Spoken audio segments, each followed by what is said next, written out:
네 가지가 우리 몸에 잘 들어와야 된다라고 얘기를 하는데요. 비타민, 무기질, 섬유질, 항산화 물질을 어떻게 우리 몸에 많이 투입을 할까를 고민을 하는 게 면역력이 가장 중요하다고 볼 수가 있습니다. 이거 가면 의사의 얼굴이 파랗게 된다 뭐 이런 말이 있잖아요. 를 충분히 먹어주면 병이 걸릴 일이 없다라는 어떤 속담이기도 한데요. 우리 인간은 일부러 좀 먹어줄 필요가 있습니다. 저는 하루에 4알에서 8알 정도를 먹고 있는데. 안녕하세요. 응급의학과 전문의 최석재입니다. 반갑습니다. 노년기 몸에서 보내는 면역기능 이상 신호는 무엇이 있나요? 우리 면역기능에 이상이 오면 제일 먼저 감기 오는 거 있죠. 그것도 사실 면역기능의 변화 때문에 오는 건데요. 물론 날씨가 추워지고 독감이 돌고 이러면서 감기, 독감 오는 경우도 있지만 바이러스가 자체가 우리 몸에서 사실은 계속 같이 지내고 있는 부분들이 있거든요. 우리가 감기 바이러스의 4개 대표적인 종들이 있는데 이런 바이러스들이 뭐 없다가 갑자기 감염이 되는 게 아니고요.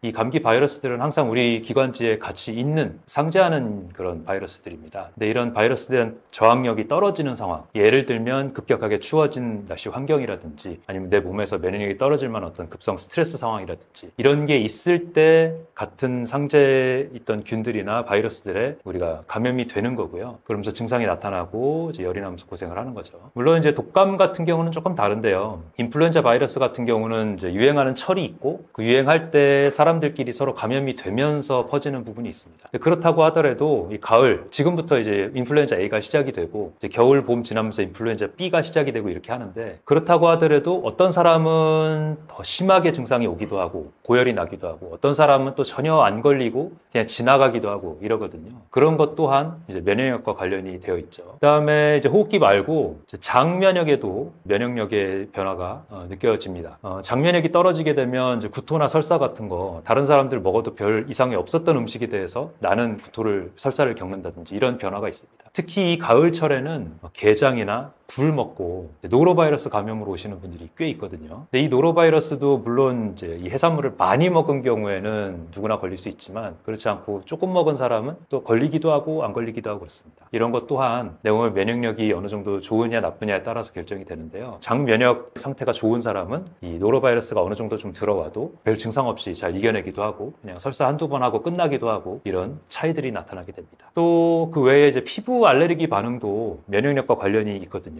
우리가 장 건강이 되게 면역이 중요하다는 얘기를 하는데 장에 있는 좋은 유산균들, 어떤 상재균들이 갑자기 확 죽는 상황이 있을 수 있죠. 우리 예를 들면 항생제를 복용을 했다든지 뭐 이럴 때 없던 음식 알레르기가 갑자기 생기기도 하고 그렇습니다. 괜찮던 음식을 먹었는데 평소에 먹던 음식을 먹었는데 알레르기가 나서 응급실에 왔어요. 이런 부분들이 있거든요. 이런 경우도 몸의 면역력 기능이 떨어졌을 때 특히 장에 있는 상재균들 정상 유익균들의 역할이 떨어졌을 때 이런 일이 벌어지곤 합니다. 조금 더 넓게 보면 암도 면역에 관련된 증상이라고 볼 수가 있습니다. 그래서 암세포를 우리가 잡는 대표적인 면역 기능이 이제 NK세포, 내추럴 킬러 세포랑 T세포가 그 역할을 하는데 하루에도 수천 개, 많게는 10,000개 이상씩 생기는 그런 비정상 세포들, 암 전 세포들 이런 세포들을 우리가 다 잡고 살고 있는 게 정상 면역적인 상태입니다. 그런데 우리가 생활 습관이 안 좋다든지 스트레스에 과민하게 반응이 된 상태라든지 잠을 좀 잘 못 잔 상태라든지 날씨가 갑자기 확 변하는 상태라든지 이럴 때에 이런 면역력이 떨어지는 것 또한 암에도 발병에도 영향을 미칩니다. 그러면 각종 그런 암들이 평소에는 걸리지 않고 잘 면역 기능이 잡고 있었을 상황을 못 이기고 그런 시간이 길어지면 그러면 이제 5년에서 10년 뒤에 우리가 1cm짜리 암을 발견하게 되는 거죠. 그래서 넓게는 암도 면역 질환이라고 볼 수가 있습니다. 원장님이 추천하시는 면역력 증진에 좋은 음식이 있나요? 면역력을 올리는데 뭐 한 가지, 두 가지 음식으로 이걸 먹으면 면역력이 확 올라간다 이런 거는 사실은 특별히 중요한 건 없고요. 뭐 마늘이라든지 뭐 강황이라든지 이런 것들을 얘기를 하긴 하지만 뭐 그런 것만 먹고서 면역력이 확 올라간다 이런 건 사실은 없습니다. 뭐 인삼, 뭐 사포닌 이런 것도 마찬가지입니다. 그거 하나만으로 해결할 수 있는 건 없습니다. 평소에 어떤 식습관을 갖고 있느냐, 운동 습관을 갖고 있느냐, 평소 심리 상태가 어떠냐가 훨씬 더 중요하다고 볼 수가 있죠. 우리 면역력 증진의 가장 중요한 요소는요. 면역력이라는 것도 하나의 대사 상태다 보니까 대사 기능을 원활하게 할 수 있는 것들이 중요한데요. 대사라는 거는 우리 에너지 대사, 세포 안에 있는 미토콘드리아가 에너지를 잘 만들어내는 환경이 가장 중요한데요. 이러려면 이 에너지 대사, 미토콘드리아 에너지 대사 가장 중요한 사이트릭 엑시드 사이클에 들어가는 조효소들이 많이 우리 몸에 들어가 있어야 됩니다. 그 제일 대표적인 게 비타민과 미네랄로 대표되는 것들이고요. 그래서 비타민, 미네랄, 그리고 장 건강에 제일 도움이 되는, 장의 변이 너무 오랫동안 머물지 않도록 하는 섬유질, 그리고 암세포나 어떤 면역 기능에 제일 적극적으로 영향을 미치는 항산화 물질들, 이 네 가지가 우리 몸에 잘 들어와야 된다라고 얘기를 하는데요. 그래서 탄수화물, 지방, 단백질 같은 3대 영양소 말고 비타민, 무기질, 섬유질, 항산화 물질을 어떻게 우리 몸에 많이 투입을 할까를 고민을 하는 게 면역력에 가장 중요하다고 볼 수가 있습니다. 현대 사회에서는 사실 음식을 많이 먹어서 오히려 문제가 되는 사회죠. 그러다 보니까 탄수화물, 지방, 단백질, 비율, 양 이런 거는 사실은 부차적인 문제입니다. 가공식품이나 초가공식품들 말고 자연 유래 식품인 통곡물인 현미, 귀리, 키노아 이런 것들이 있지만 우리 주위에는 현미가 가장 가까운 통곡물이잖아요. 그래서 현미, 채소 중심의 녹황색 채소라고도 하고 다양한 색깔들의 채소들을 먹어줘서 탄수화물, 지방, 단백질보다는 비타민, 무기질, 섬유질, 항산화 물질들을 많이 섭취하는 방법들을 고민을 하는 게 가장 중요합니다. 비타민부터 먼저 좀 설명을 드려보면 비타민 A, B, C, D, E, K 계속 있잖아요. 이런 것들에 대해서 어느 정도 좀 알면 왜 이 섬유질들 포함된 채소들을 많이 먹어야 되는지 알 수가 있는데요. 비타민 A 같은 경우는 이제 베타카로틴이 이제 전구체라고 볼 수가 있는데 이게 많이 들어있는 음식이 호박이라든지 당근, 고구마, 케일 이런 것들이 이제 비타민 A가 많이 들어있습니다. 비타민 A 정말 중요한데요. 눈 건강에도 중요하다고 알려져 있지만 그 외의 면역 기능에도 전체적으로 중요합니다. 그리고 천연 항암 물질이라고도 알려져 있는 설포라판이 많이 들어있는 브로콜리나 양배추 이런 십자가 채소도 너무너무 중요한 항산화 물질이라고 볼 수가 있고요. 또 강력한 항산화 항염작용으로 유명한 퀘르세틴이 들어있는 양파나 아니면 사과, 케일 이런 것도 너무너무 중요한 항산화 물질로서 역할을 하고 그다음에 눈 건강, 혈관 건강에 너무너무 좋은 항산화 물질이라고 할 수가 있는 안토시아닌, 그리고 보라색이나 검은색에 많이 들어가 있다고 하죠. 이런 게 많이 들어있는 블루베리나 검은콩 이런 것들이 또 좋은 항산화 역할을 합니다. 이런 것들을 같이 먹을 수 있는 방법으로 주스를 통해서 먹는 방법들을 제가 소개를 하기도 했는데요. ABC 주스, 사과랑 비트랑 캐럿, 당근 이렇게 섞어 먹는 방법도 있고 ACC 주스라 그래가지고 비트 대신에 양배추 섞어서 갈아가지고 먹는 방법도 있습니다. 주스에 다른 것들, 블루베리라든지 이런 것들 섞어서 먹는 것도 좋은 방법이고요. 그렇게 하면 맛도 잡고 영양도 챙기는 좋은 아침 식사 대용이 될 수가 있으니까 참고하면 좋습니다. 그 외에도 면역력 증진에 도움이 되는 음식 재료들이 있는데요. 하나씩 좀 짚어보면 마늘 같은 경우는 매운맛 성분인 알리신이 면역 증진과 그다음 항바이러스제 효과가 있고요. 그다음 버섯에 있는 베타글루칸이 면역력 도움되고 그다음 암 예방에 도움이 되는 걸로 알려져 있습니다. 고구마에 있는 베타카로틴 아까 말씀드렸죠. 비타민 A의 전구체 이런 것도 항산화 역할로 너무 좋고 면역력 증진에 역할을 주고요. 파프리카 같은 고추 같은 이런 데 있는 비타민 C 두말할 거 없이 중요하죠. 비타민 C 같은 경우는 특별히 더 말씀을 드릴 필요가 있는데요. 우리 인간이 비타민 C를 만들어내지 못하는 포유류 중에 아주 드문 포유류 중에 하나입니다. 나머지 다른 포유류들은 체내에서 비타민 C를 직접 생성을 하는데 우리 인간과 기니피그만 생성을 못한다고 하죠. 그래서 우리 인간은 비타민 C를 일부러 좀 먹어줄 필요가 있습니다. 당연히 고추나 파프리카 같은 그런 채소로 먹는 게 가장 좋은데 그거 가지고 부족하다 그러면 비타민 C 같은 경우는 저는 알약으로 복용하는 것도 추천을 합니다. 그래서 저는 하루에 4알에서 8알 정도를 먹고 있는데 고용량이지만 비용 대비 굉장히 비타민 C는 싼 거기 때문에 비용 대비 효과적으로 보고 비타민 C는 충분히 먹여주고 있습니다. 그 외에 홍삼이나 인삼에 있는 이제 사포닌 성분도 어떤 면역력 증진에 도움이 되는 성분으로 유명하고 그리고 대두나 콩에도 좋은 항산화 물질이 많이 들어가 있는 걸로 돼 있고요. 그다음에 통곡물 유명하죠. 통곡물에는 껍질에 이 항산화 물질들과 단백질, 탄수화물, 지방들이 가득 들어 있고 이 껍질이 중요한 거기 때문에 깐 곡식보다는 현미나 귀리, 키노아 같은 이런 통곡물을 많이 먹어라. 면역력을 위해서는 그렇게 설명하고 있습니다. 이 통곡물 껍질에는 옥타코사놀이랑 베타글루칸, 비타민 B군 이런 면역 성분들이 많이 들어있는 걸로 알려져 있습니다. 비타민 C를 과하게 먹는 걱정은 안 해도 될까요? 비타민 C는 과하다는 개념이 없고요. 우리가 과하게 먹으면 다 소변으로 배출이 되기 때문에 비타민 C는 어느 정도 용량 이상을 먹는 게 좋습니다. 우리가 식약처에서 권장하는 최소 용량은 200mg인데요. 우리가 비타민 C 한 알이 1000mg, 1g이죠. 그래서 200mg 하면 5분의 1 알이니까 굉장히 적은 양인데 사실 그거는 완전히 비타민 C를 다 흡수하는 양을 기준으로 한 거고요. 그 이후에 남아도 조금씩 우리 체내에 들어가서 역할을 합니다. 그리고 이제 비타민 C 박사로 유명한 이제 유영재 교수님이 하시는 말씀 중에 하나가 그건데요. 비타민 C는 남는 게 없다. 어디에나 도움이 된다. 이렇게 해서 소장을 통과하고 대장으로 가서도 남으면 유산균한테도 도움이 되고 그 다음에 남아서 소변으로 빠져나가면 방광암도 예방을 해주고 이런 기능들이 있기 때문에 남으면 남을수록 그것 자체도 도움이 된다. 이렇게 얘기를 하시거든요. 그래서 남아서 소변으로 노랗게 나오는 거 아까워하지 마시고 많이 복용을 하는 게 좋습니다. 저렴한 거기 때문에 비용 대비 효과적이고요. 저 같은 경우는 비타민 C를 입냄새 제거에도 쓰거든요. 비타민 C가 약간 산성이 강하기 때문에 너무 오랫동안 물고 있지는 말라고 되어 있는데 잠시 동안 이제 입 안에 물고 있으면 입 안에 있는 생제균에도 도움이 돼 있어서 비타민 C를 잠시 물에 녹였다가 입에 살짝 물었다가 그다음 삼키고 그다음에 조금 있다가 물로 가글을 하는 그런 방법으로 비타민 C를 입냄새 제거에도 활용을 합니다. 이런 것도 굉장히 좋은 방법이에요. 비타민 C 많이 먹으면 소변도 방광에도 도움이 되지만 대장에 있는 균도 좋아져서 냄새도 줄어들어서 방귀 냄새도 좋아지고 이런 여러 가지 효과들이 있습니다. 다만 이제 비타민 C 걱정하시는 분들 중에 비타민 C 많이 먹으면 결석 온다더라 라고 걱정을 하시는 분들이 있는데요. 근데 사실 비타민 C로 결석이 생긴다는 거는 아직 논란이 좀 있고요. 우리가 비타민 C 먹을 때 물을 충분히 먹어서 배출을 해주면 방광, 신장에도 도움이 되는 부분이 있기 때문에 그런 걸 감안하면 뭐 결석의 가능성이 조금 올라간다 하더라도 비타민 C는 충분히 먹어주는 게 훨씬 더 큰 도움을 준다라고 알고 계시면 되겠습니다. 의외로 과일이 노년기 건강에 해로울 수 있다고 하는데 어떻게 생각하시나요?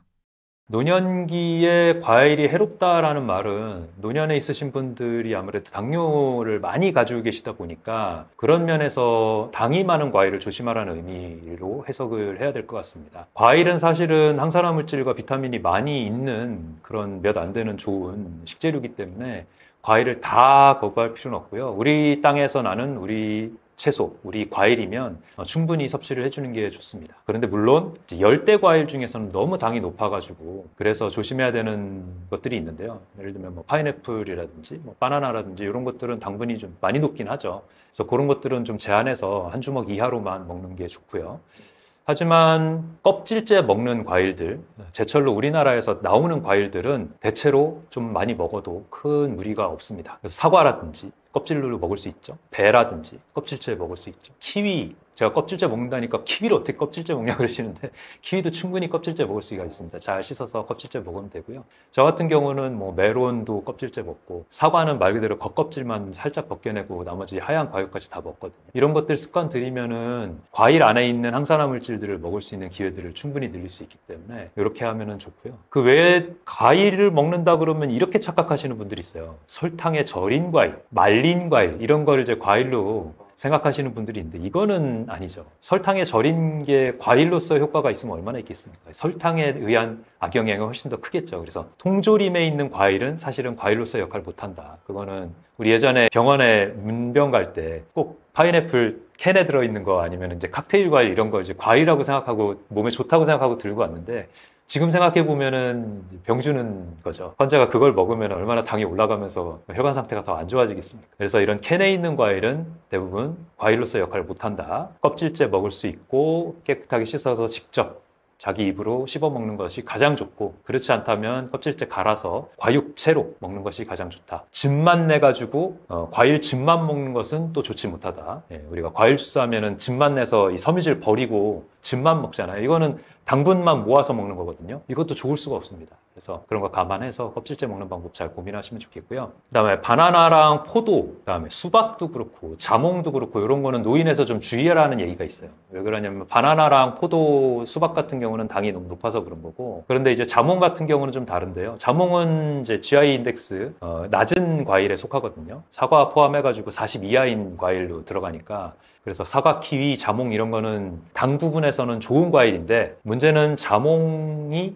이제 약들과 이제 상관관계가 많은 그런 과일입니다. 그래서 우리 약을 많이 드시는 노인분들 같은 경우는 자몽 주스는 피해라. 또 이제 포도주스 중에서 일부는 피해라라고 되어 있기 때문에 그래서 그렇습니다. 그래서 자몽도 좀 조의해야 되는 과일로 되어 있고요. 그렇지 않고 뭐 고혈압 당뇨약 안 드시는 분이면 다른 약 드시는 거 없는 분이면 그냥 자몽 뭐 과일로서 또는 주스로서 먹어도 큰 문제 없습니다. 그 외에 뭐 GI 인덱스 낮은 과일, 그러니까 당분이 낮은 과일로 유명한 게 사과, 딸기, 키위, 블루베리 이런 것들이 굉장히 좋은 과일로 속하거든요. 껍질째 먹을 수도 있고, 그죠? 다 껍질째 먹는 과일이죠. 당분이 적으면서 항산화 물질이 많은 과일로 유명합니다. 또 과일로는 정확하게는 아니지만 과일처럼 생긴 토마토가 있죠. 토마토가 익어가면 의사의 얼굴이 파랗게 된다 뭐 이런 말이 있잖아요. 그런 것처럼 이제 토마토를 충분히 먹어주면 병이 걸릴 일이 없다라는 어떤 속담이기도 한데요. 외국 속담이죠. 토마토는 당분이 거의 없고 거의 채소 수준이기 때문에 정말 토마토는 많이 먹을수록 좋은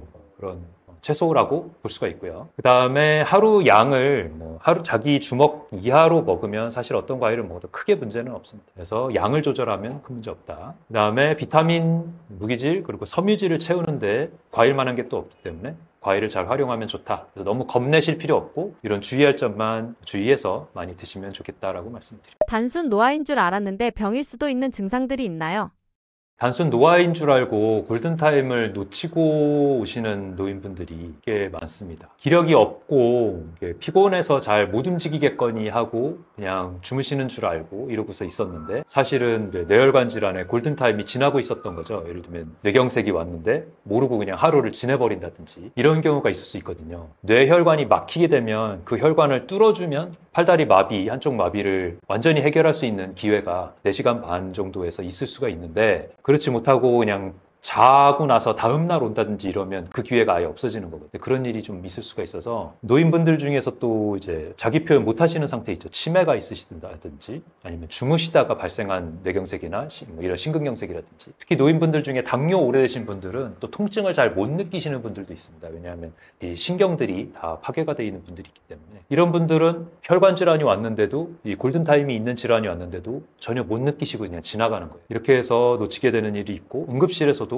그 환자의 검사가 늦어져서 놓치게 되는 일이 종종 있습니다. 저도 기억나는 사례가 있는데 80대 할머니였어요. 치매가 있어서 누워 계시는 분이었고 기력이 없어서 전혀 먹지도 못하고 평소에 그래도 화장실 가는 정도 구축해서 갔던 분이 아예 못 일어나신다. 이틀째다 이렇게 해서 응급실에 오셨는데 그러니까 당연히 이제 뭐 콩팥 기능 이상, 전해질 이상 이런 거를 이제 고려를 했지 심장은 사실 고려를 못했단 말이에요. 근데 알고 보니까 그 할머니의 심장 심전도가 급성 심근경색의 심전도를 보이고 있었던 거죠. 근데 이제 흉통을 호소를 못하고 그냥 기운이 없어서 오시니까 보호자도 몰랐고 의사도 당연히 사실은 고려를 했어야 되는데 의심을 못했던 겁니다. 그래서 시술을 1시간 늦게 들어가서 굉장히 환자한테도 미안했던 그런 기억이 있는데요. 바로바로 확인을 했으면 30분 안에 시술 들어갈 환자를 30분 이상 지연을 시켰었죠. 이런 일들이 벌어지는 게 노인 환자에서의 심근경색이나 뇌경색의 그런 문제입니다. 특히 다리가 불편해서 누워 지내시거나 이런 분들은 컨디션이 금방 나빠지거든요. 우리가 이제 대퇴골절이 오거나 이렇게 골다공증 있으신 분들이 쉽게 부러지죠. 그런 분들 보면은 의자에서 일어나다가 그냥 푸석하고 주저앉았어요. 내지는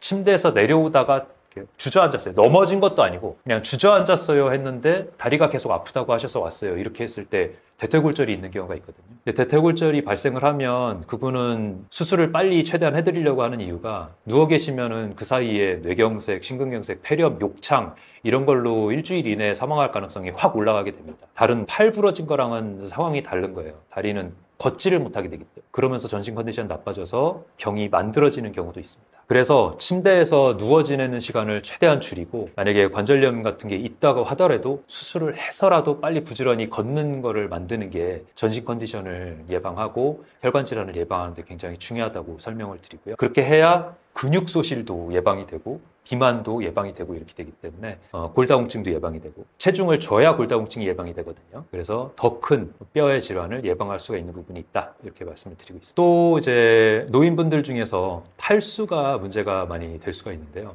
식사를 못하거나 물도 잘 못 드시고 그냥 누워 지내시다가 콩팥이 망가지고 전해질이 망가져가지고 오시는 분들이 있어요. 소변량이 줄기 시작하고 잘 기저귀를 채워놨는데 소변이 안 나오더라 계속 깨끗하더라 이러면 응급실 오실 생각을 하셔야 됩니다. 왜냐하면 우리가 ARF라고 하는데 급성 신장 부전이 생각보다 빨리 옵니다. 소아 같은 경우는 뭐 24시간 안에도 오고요. 성인 같은 경우는 이틀, 3일이면 금방 급성 신부전이 오거든요. 소변이 양이 줄기 시작하거나 너무 진해졌다. 그럼 지체 말고 병원 와서 수액을 달고 원인이 뭔지에 대해서 파악을 하고 원인이 별로 없는데도 환자분이 못 먹어서 생긴 그런 탈수에 의한 질환이라면 수액을 달고 며칠간 입원 치료가 필요할 수가 있습니다. 그 외에 뭐 폐렴이라든지 이런 거 기침 발열이 없는데도 폐렴이 오는 경우가 있어요. 게다가 뭐 먹다가 이제 살에 걸렸는데 뭐 살에 걸리고 나서 기침하고 나서 그냥 좋아져가지고 뭐 괜찮겠거니 하고 며칠 지났더니 2, 3일 뒤에 막 열이 나면서 기침 심해지면서 가래 막 끈덕끈덕하게 나오고 이러는 분들은 이제 흡인성 폐렴이 온 거거든요. 이런 것도 그냥 단순 노화겠거니 하고 지나다가 생기는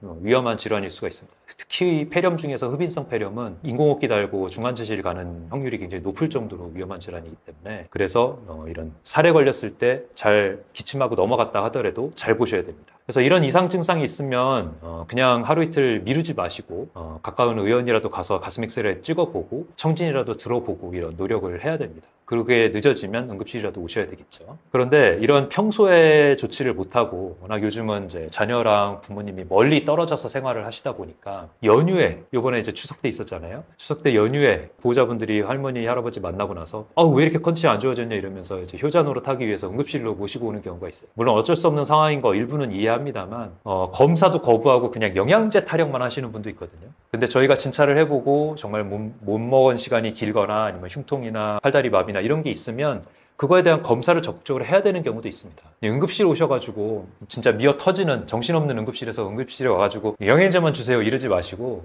의사의 진찰에 따라서 정말 필요한 경우는 필요한 조치, 검사 같은 거 받으시고 그렇지 않고 너무 별거 아닌 진찰일 때는 또 경환 질환으로 판단해서 이제 다른 개인 의원이나 이런 데로 이제 가야 된다고 할 때는 또 그런 거에 따라주시고 의료진의 판단에 좀 협조를 해주시면 좋겠습니다. 노년기에 자기도 모르게 건강을 해치는 식습관은 무엇이 있나요? 네, 일단 노년분들 중에 건강을 해치는 식습관 하면 이제 평소에 혼자서 잘 식사하시는 분들 기준으로 말씀을 드려야 되겠죠.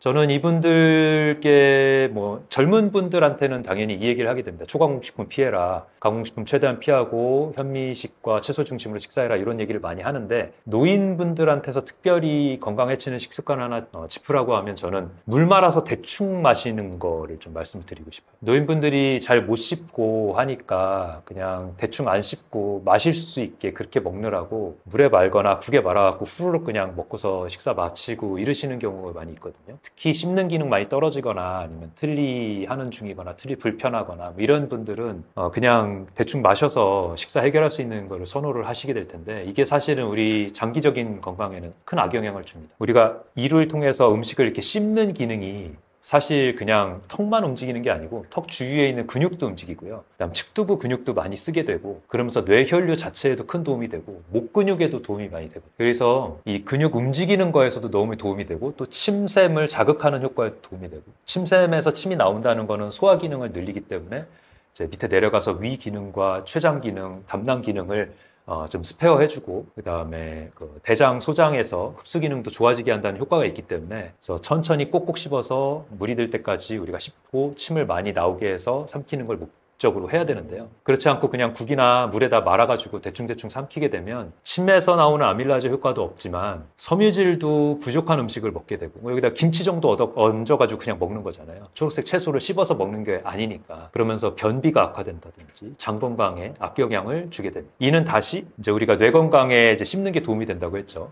반대로 그런 역할을 못하면서 우울증, 치매 아니면은 불면증 같은 이런 정신 건강에도 악영향을 주거든요. 근데 이게 씹는 역할을 못해서 생기는 문제도 되지만 장 건강이 나빠져서도 정신 건강에 영향을 줍니다. 아니 장 건강이 나빠졌는데 왜 정신 건강을 얘기하냐 이렇게 얘기하실 수도 있는데 사실 장뇌축이라는 표현이 있거든요. 장에서 나오는 그런 호르몬들 우리가 잠을 이제 깊게 잘 수 있게 만드는 이제 멜라토닌이라든지 이런 호르몬들도 사실 장에서 만들어지는 게 80% 이상입니다. 그 정도로 중요하기 때문에 우리가 정신 건강에 이 장의 기능이 중요하다고 할 수가 있는데 그냥 물에 훌훌 말아가지고 대충 마시고 뭐 채소나 이런 거 없이 그냥 김치 조금 얹어갖고 그냥 먹고 말고 이런 식으로 식사를 마무리하시다 보면 장 건강이 나빠지고 변비가 심해지면서 이런 정신 건강에도 악영향을 줍니다. 그래서 우울증, 치매, 불면증 이런 것들이 영향이 있다라고 말씀을 드리게 되는 거죠. 반대로 이제 연화 기능이 떨어지신 분들, 씹지를 못하시는 분들 중에서는 흡인성 폐렴을 고려해야 되는 분들이 있어요. 그러니까 제가 지금 말씀드렸던 씹는 기능이 중요하다는 거는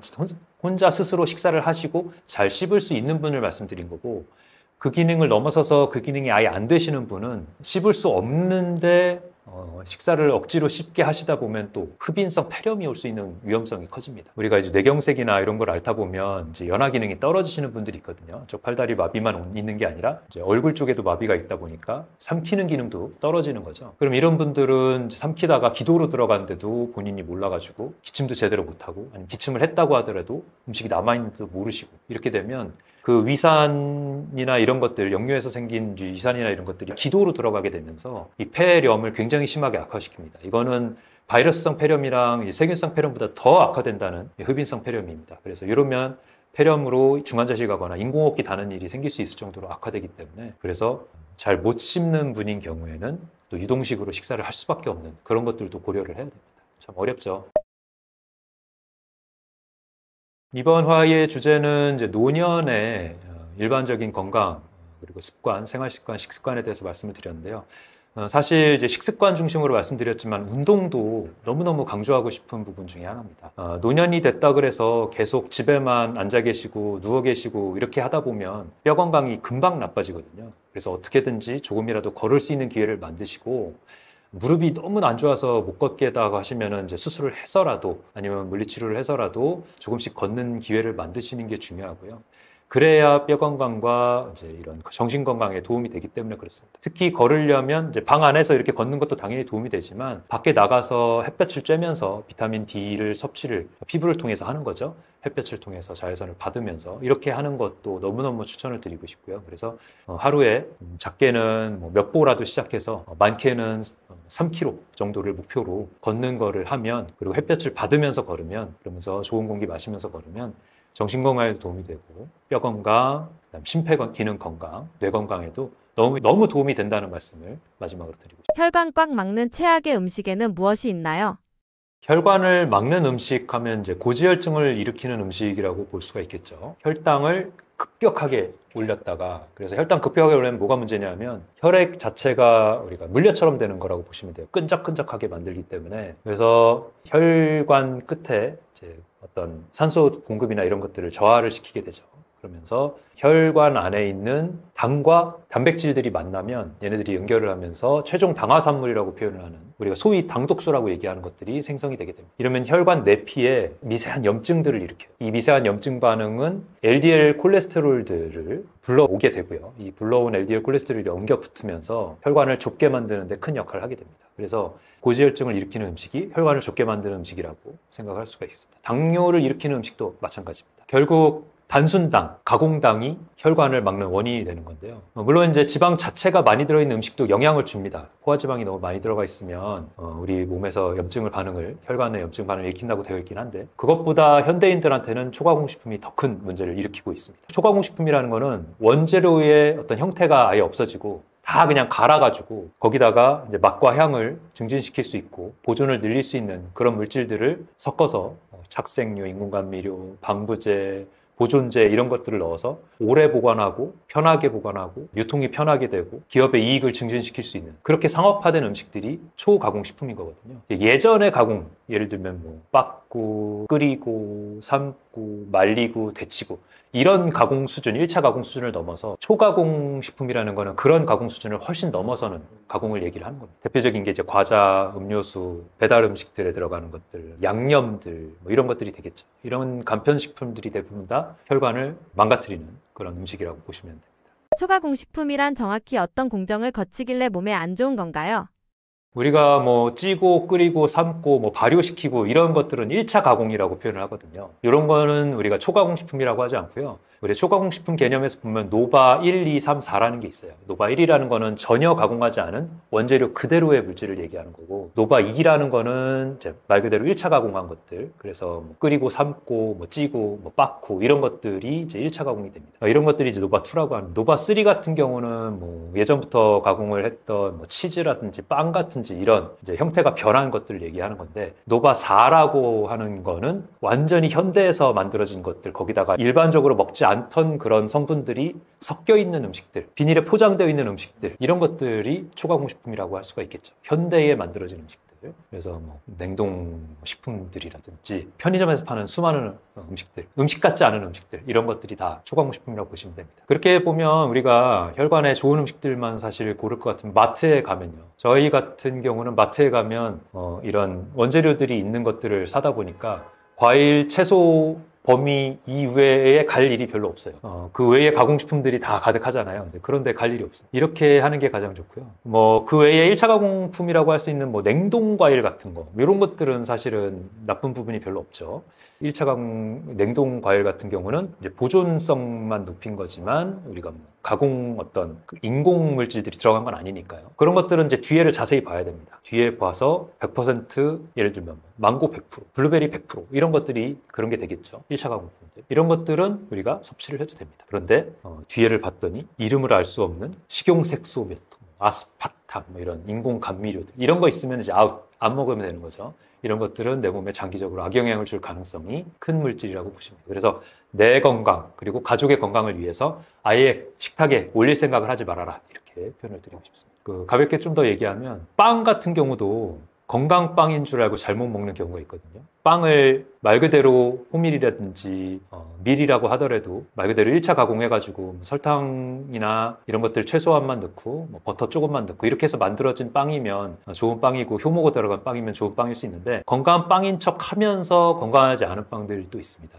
예를 들면 우리 호밀빵, 잡곡빵 해가지고 나와 있는 시판되어 있는 것들 보면 뒤에 이렇게 보면은 밀가루 60% 이렇게 돼 있거든요. 그런 것들은 사실은 밀가루 빵이라고 보셔야 되고 또 어떤 빵들은 이제 가공품으로서의 영양이 되어 있는 그런 색소라든지 이런 것들이 들어가 있는 빵들, 우리 아이들 먹는 무슨 포켓몬빵 이런 것들 있잖아요. 이런 것들은 사실은 초가공식품이라고 봐야죠. 빵이 아니라. 이런 것들도 주의해야 되는 부분 중에 하나. 사실은 빵 자체를 너무 혈당을 빨리 올리기도 하고 설탕이랑 지방도 좋은 지방이 들어가 있는 게 아니라 합성 유지방들이 많이 들어가 있는 경우가 많기 때문에 빵도 그냥 차라리 먹지 말라고 얘기를 하고 있습니다. 과일이 비싸서 냉동 과일을 먹고 있는데 괜찮을까요? 저는 블루베리를 냉동으로 먹는 걸 굉장히 선호합니다. 칠레산 블루베리 1.7kg짜리 이런 거 보면은 10,000원밖에 안 하거든요. 당도 별로 높지도 않고 열려있기 때문에 보관성도 좋고 양도 많기 때문에 넉넉히 먹을 수 있고 그래서 그런 대안이 굉장히 좋은 선택이고요. 망고 이런 거는 당이 좀 높기는 하지만 소량씩 먹으면 되니까 얼린 과일로 해서 먹는 거 굉장히 좋은 방법이라고 생각합니다. 딸기 이런 것도 사실 제철 아닐 때는 얼린 과일로 해가지고 녹으면 사실 좀 흐물흐물해져가지고 형태가 안 좋긴 한데 그런 것들도 활용하면 좋습니다. 고지혈증, 지방보다 탄수화물이 더 위험한가요?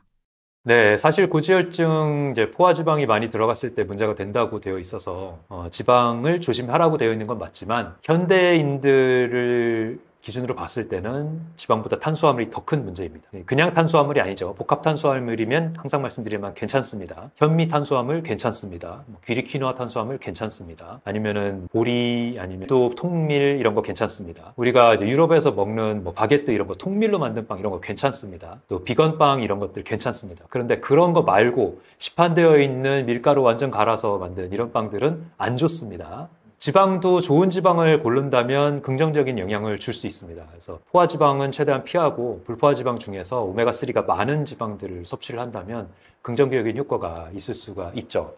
탄수화물도 탄수화물 나름인데요. 복합 탄수화물이라고 할 수 있는 껍질째 먹는 탄수화물은 좋습니다. 귀리 퀴노아, 현미.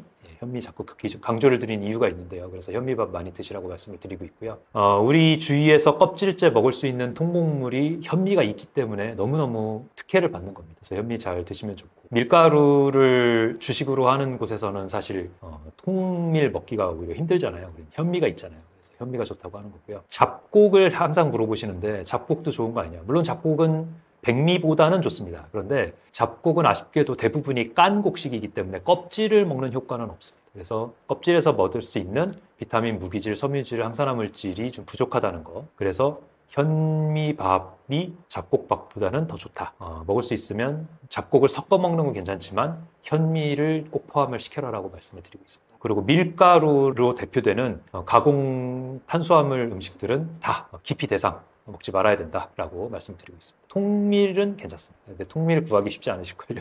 동네 비건 빵집 같은 데 가야지 겨우 10,000원짜리 빵 요만한 거 구할 수 있는데 그런 거 먹느니 차라리 현미밥 드십시오. 해보니까 너무 비싸요. 현미는 비용 부담이 거의 없죠. 그래서 현미는 추천을 강력하게 드리고 있습니다. 아이들 현미의 어떤 냄새 같은 거 싫어하는데 사실 냄새는 뭐 우리 알긴산 들어있다고 하는 이제 미역 다시마 같은 거 조금 넣어서 밥 지으면 많이 없어지거든요. 그런 방식으로 현미 냄새 잡아가지고 밥 지으면 충분히 먹을 수 있고요. 너무 씹는 게 힘들다 그러면 사실은 씹는 거를 해야 되기 때문에 또 현미밥을 먹는 것도 있는데 씹는 게 너무 힘들다 그럴 것 같으면은 물에 충분히 불려서 밥을 지으면 그 부분도 많이 해결이 됩니다. 혈관을 깨끗하게 하는 좋은 지방에는 무엇이 있나요? 네, 몸에 좋은 지방에 대해서 따로 또 말씀을 드리겠습니다. 혈관을 깨끗하게 하는 지방, 무엇이 있는가? 일단 오메가3가 충분히 들어있는 그런 지방을 섭취할 필요가 있습니다. 오메가3는 불포화 지방산의 하나인데요.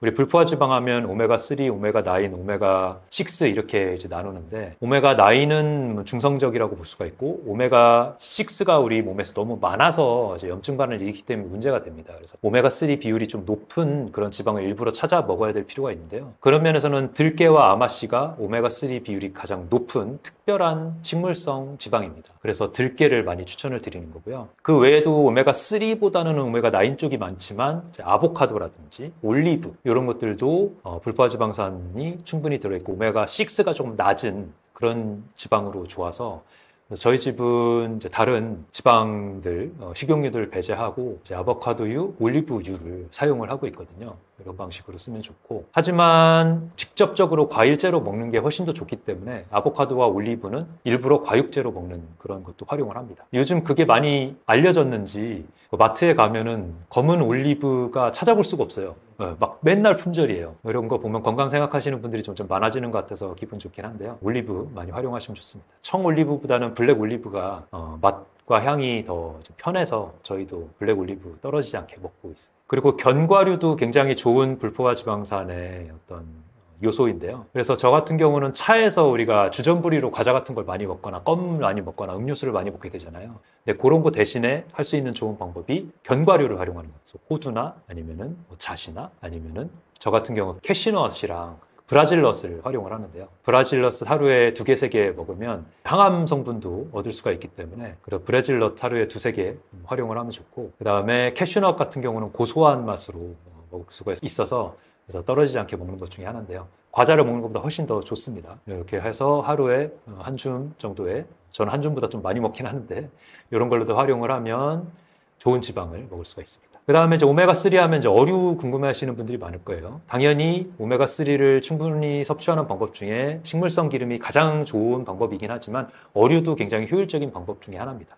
하지만 어류를 이용해서 오메가3를 섭취할 때에는 해양 오염 그리고 중금속 이슈 때문에 주의를 할 필요가 있어요. 그래서 가능하면 작은 생선을 먹는 것이 좋습니다. 작은 등푸른 생선으로 대표되는 게 고등어, 꽁치, 정어리 이런 것들이 좋은 생선이거든요. 너무 큰 뭐 참치라든지 이런 것들은 이제 수은이라든지 중금속 이슈들이 있을 수가 있죠. 그리고 집에서 간식 같은 거 얼린 블루베리 그리고 차에서 캐슈넛 이런 거 추천드렸다시피 이런 것들로 당분이 높지 않은 간식들을 활용을 하시면 식사 중간에 빠질 때에도 너무 배고프지 않게 잘 넘길 수 있으니까 그런 거 활용하시면 좋습니다. 콜레스테롤이 높은 음식이 항상 나쁜 음식인 건가요?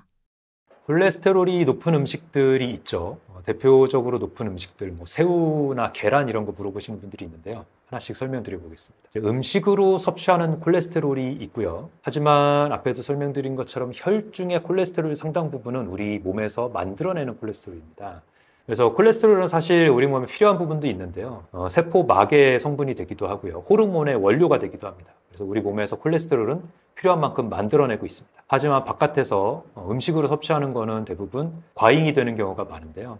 그래서 혈중 콜레스테롤 수치에 더 영향을 주는 것들은 이제 포화지방 그리고 트랜스 지방이 문제가 됩니다. 그래서 불포화 지방이 많이 들어있는 지방을 먹으라고 말씀을 드리는 거고요. 근데 콜레스테롤이 높은 음식 중에서 궁금해하시는 부분들이 있죠. 계란 같은 경우는 계란 노른자에 콜레스테롤이 많이 들어있다고 유명하잖아요. 하지만 계란에 들어있는 다른 레시틴이라든지 이런 좋은 성분들이 있기 때문에 고콜레스테롤 혈증이 있으신 분들이라면 조금 주의해야 되겠지만 정상인 분들이라면 1개에서 하루에 2개 정도까지는 무리 없이 먹을 수가 있습니다. 그래서 뭐 노른자 빼고 뭐 흰자만 먹고 이렇게 하실 필요 없고요. 1개에서 2개 정도는 계란을 드셔도 된다. 하지만 계란에서 또 오메가6, 오메가3 비율이 문제가 됩니다. 그래서 케이지에서 스트레스 받으면서 낳은 계란 같은 경우는 오메가6 비율이 20대 1이 아니라 40대 1, 80대 1 이렇게 높아지는 경우가 있기 때문에 우리 몸에 염증 반응을 일으키는 그런 지방이 될 수가 있거든요. 그래서 저희 집은 난각번호 1번이랑 2번 계란을 소비를 하는 그런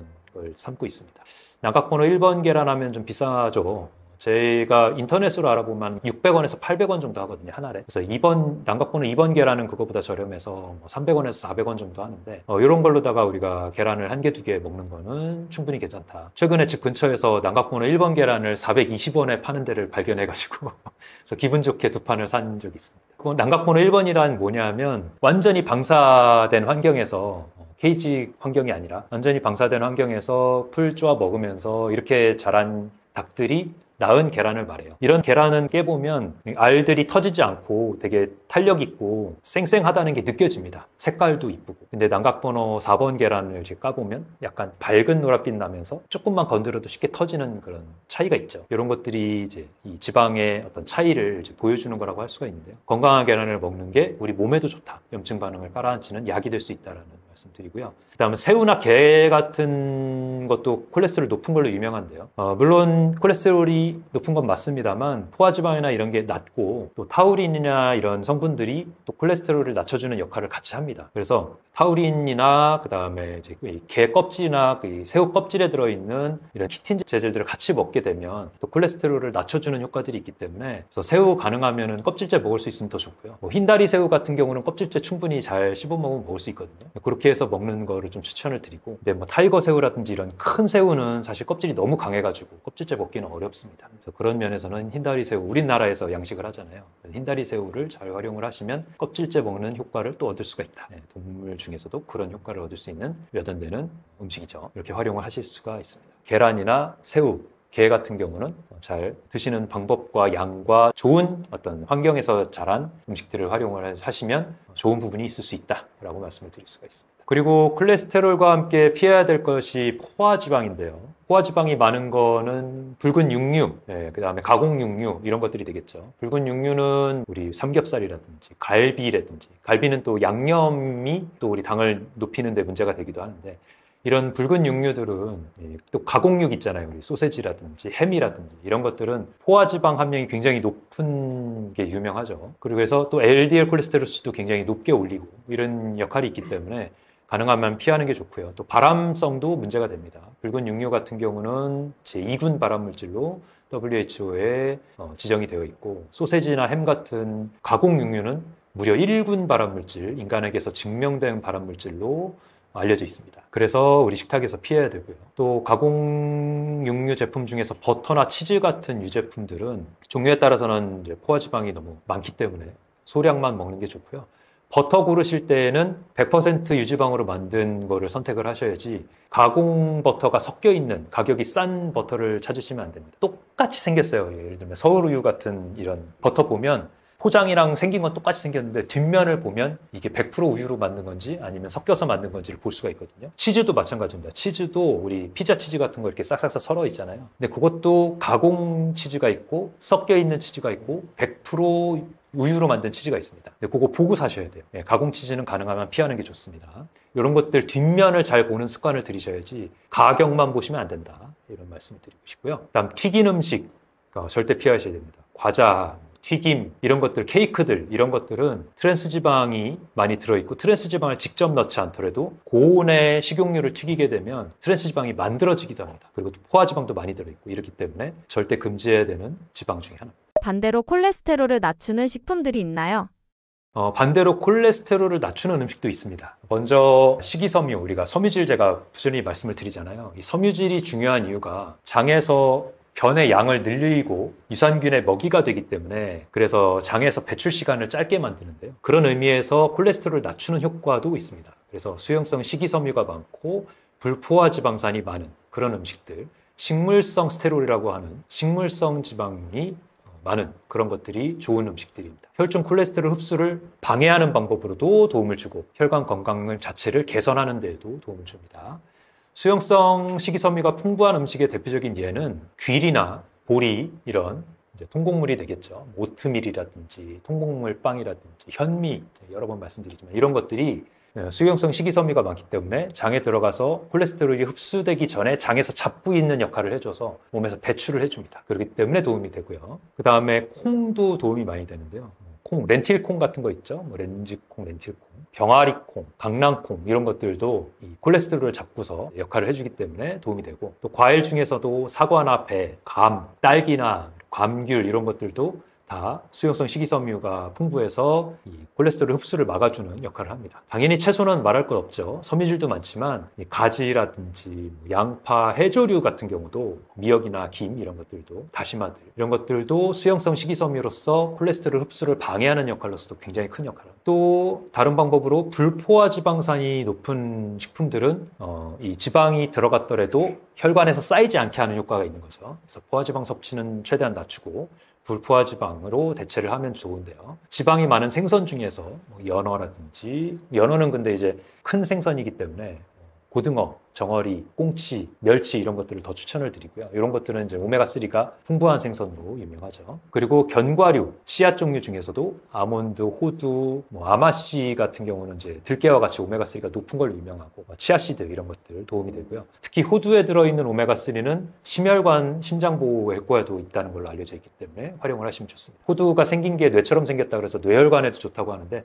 심혈관, 뇌혈관에 다 모두 좋습니다. 그리고 좋은 지방으로 아보카도를 꼭 하나 뽑는데요.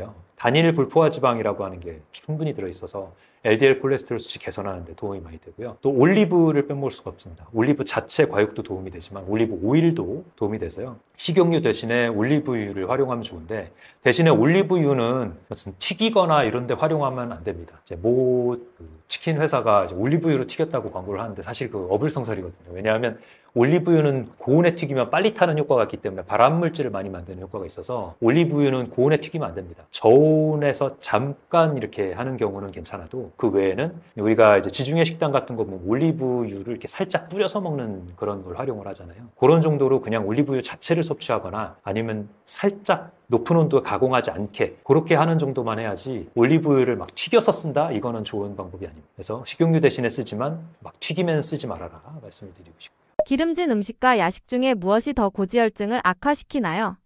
야식은 대부분 기름진 음식이기 때문에 야식은 대부분 안 좋습니다. 근데 기름진 음식이랑 야식 둘 중에서 비교하라는 거는 사실 말이 안 되는 게 둘 다 너무너무 나쁘기 때문에, 그리고 둘 다 또 너무 공통되기 때문에, 그래서 밤에 식탁을 차린다? 이거는 사실 좋은 음식으로 차리는 경우가 거의 없죠. 술상을 차리거나 이런 배달 음식으로 차리거나 이런 경우가 많기 때문에 야식은 대부분 도움이 되지 않습니다. 만약에 배달 음식 야식으로 먹고 싶다면 요즘 좋은 대안이 하나 생겼더라고요. 제가 강의를 하느라고 도시락을 챙겨야 될 일이 있었는데 그때 제안을 받고서 처음 알게 됐습니다. 우리 포케라는 게 있더라고요. 포케 아시나요? 이렇게 채소 중심으로, 그다음 그 위에다가 이제 작은 과일들이랑 그다음에 고기 종류도 있는 것도 있고, 그다음에 거기다가 이제 쌀 현미로 해서 밥을 올릴 수도 있고, 그다음에 버섯 같은 거 올릴 수도 있고, 이렇게 해가지고 소스 조금만 넣어서 비벼 먹는 거를 포케라고 하던데, 그 포케가 굉장히 좋은 배달 음식 중에 하나인 것 같습니다. 배달이 가능하더라고요. 그래서 배달 음식 차라리 먹을 거면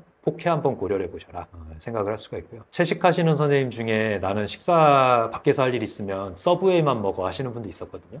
서브웨이도 잘 골라보면은 통곡물 빵과 좋은 재료만 고를 수가 있습니다. 햄이나 이런 것들은 배제하고 베이컨 이런 거 배제하고 잘 고르면 채소 중심으로, 버섯 중심으로, 이렇게 양파 중심으로 만들 수가 있기 때문에 그런 옵션도 괜찮은 방법입니다. 근데 그것 제외하면 사실 밖에서 먹을 게 없어요. 비빔밥 말고는 사실 거의 없습니다. 피자, 치킨, 떡볶이, 순대, 삼겹살 구이, 양념 가득한 갈비, 등갈비, 햄버거, 도너츠, 또 그런 거에 들어올 때 항상 음료수는 탄산음료잖아요. 이렇게 먹어서는 혈관 건강을 도저히 지킬 수가 없습니다. 이런 것들이 대부분의 야식을 차지하기도 하고요. 저희 야식하면 사실 응급실을 빼놓을 수가 없는데요. 응급실에서는 밤에 일을 하기 때문에 야식을 많이 먹는 직종 중에 하나입니다. 야식을 선택할 때도 샐러드 중심으로 선택을 해서 먹을 수 있는 방법도 있으니까 그렇게 선택을 해야지, 그냥 분별 없이 이런 음식들로 야식을 하면 금방 망가집니다. 그래서 응급의학과 선생님들이 이렇게 퉁퉁하신 분이 많은 이유가 이런 야식을 피할 수가 없어서 그런데요. 주의해야 됩니다. 그리고 이 엄청난 당분이 또 들어있고 또 지방도 많이 들어있기 때문에 이게 합쳐져 있잖아요. 다음날 중성지방 폭증할 수밖에 없습니다. 절대 금물인 음식들. 우리 고지혈증뿐 아닙니다. 당뇨, 고혈압, 비만, 지방간 이런 질환들은 사실 식생활만 바꿔도, 운동 습관 조금만 늘려도, 마음을 안정만 시켜도 상당히 좋아지는 질환들입니다. 대사질환이라고 표현을 하죠. 그래서 이런 질환들에서 약을 안 먹고 벗어날 방법을 생각을 하셔야 됩니다. 항상 말씀드리면 약을 끊으라는 얘기가 아닙니다. 약을 줄여서 주치 허락받고 끊을 수 있는 환경까지 내 몸을 만들어야 된다는 거. 주치 선생님이 끊어도 될까 걱정을 하신다면 우리가 증거를 만들어 가야 됩니다. 당을 매일 아침에 체크를 한다든지 연속 혈당계를 측정해서 내가 생활 습관 바꿔서 당이 떨어지고 있다는 걸 보여준다든지 이렇게 해서 약 없이도 우리 혈관 건강, 그다음에 이 내장 지방 건강 이런 것들이 좋아졌다는 거를 만들어내야 근본적인 대사질환 치료가 되었다고 볼 수가 있고요. 그래야 당뇨 합병증이라든지 최종적으로는 암이라든지 난임이라든지 이제 콩팥질환이라든지 난소의 혹이라든지 이런 것들 다 좋아지는 생리전증후군, 여성분들 그것 때문에 고통 많이 받으시잖아요. 이런 것들도 어떻게 보면 혈관 질환의 하나거든요. 그래서 호르몬 문제이기도 하지만 혈관 건강이 개선이 되면 상당 부분 좋아지는 부분이 있습니다. 만성 두통이라든지 우울증이라든지 이런 심리적인 부분, 정신 건강들도 장례식 아까 말씀드렸지만 이런 것들도 다 사실은 연관이 되어 있기 때문에 그래서 식생활 습관 바꾸면 그런 부분들이 같이 좋아진다는 거 책을 통해서 이제 확신을 얻을 수 있도록 제가 근거들을 다 세세히 연결을 해놨거든요. 그래서 우리가 사실 알기만 하면 지키지 어려운데 왜 그런지 근거들을 정확하게 알면 지킬 수가 있습니다. 그래서 그런 것들을 활용하셔서 내 몸에서 이 가공식품들과 안 좋은 음식들을 멀리하고 운동 습관을 늘리는 것 추천을 강력하게 드리고 싶습니다.